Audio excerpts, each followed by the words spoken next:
I want to talk to you tonight for just a few moments from the subject, I'm still alive.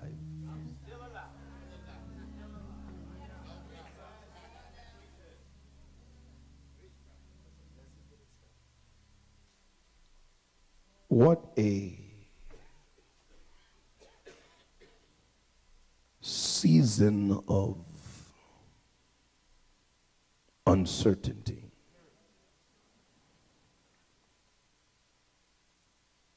In leisure conversation, both with those who are believers and non-believers, I'm finding that there is one thread in common, and that is the uncertainty of the season.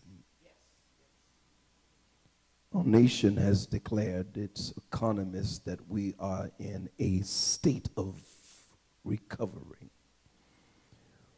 But it's also stated it's going to be some years before the full effect of the recovery is felt.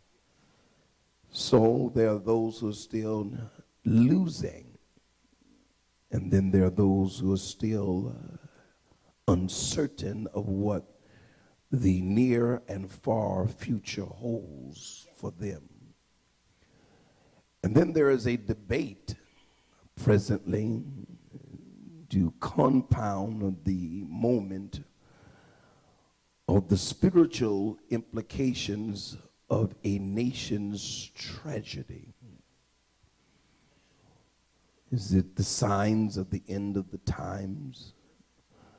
If it judgment?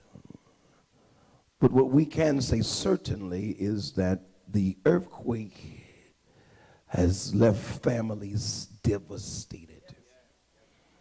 And whether judgment or an act of God, as some would surmise, or just that which is common unto man, common as a result of nature, the truth of the matter is, for some, this has determined for them that there is no certainty when it comes to the existence of God, because if there is a God, why would he suffer it to be so? It has been broadcast continuously. And as the days continue and proceed, it's going to continue to unfold just how tragic it is. And it's possible that there'll be no true count to all of the lives that were lost, but time will reveal how many lives have been impacted. How many daughters are now without mothers and sons without fathers, and it's going to reveal just how tragic and devastating its effects are, both emotionally and spiritually. It doesn't take that much for some to abandon the faith. All you have to do is listen to the conversation of the body of Christ, especially here in America, and it seems it takes very little to discourage to the point of abandonment. It doesn't take much, just the slightest disagreement. It can take just a misunderstanding.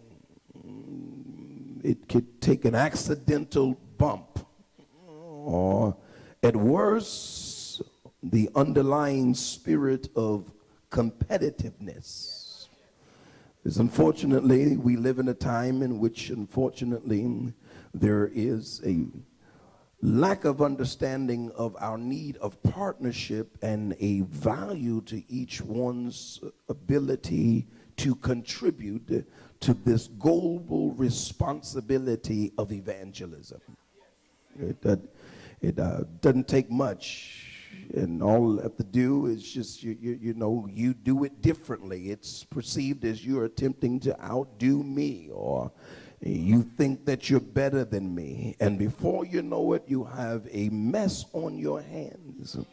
And before you can provide a solution, people are not only leaving the local church, they are leaving the kingdom.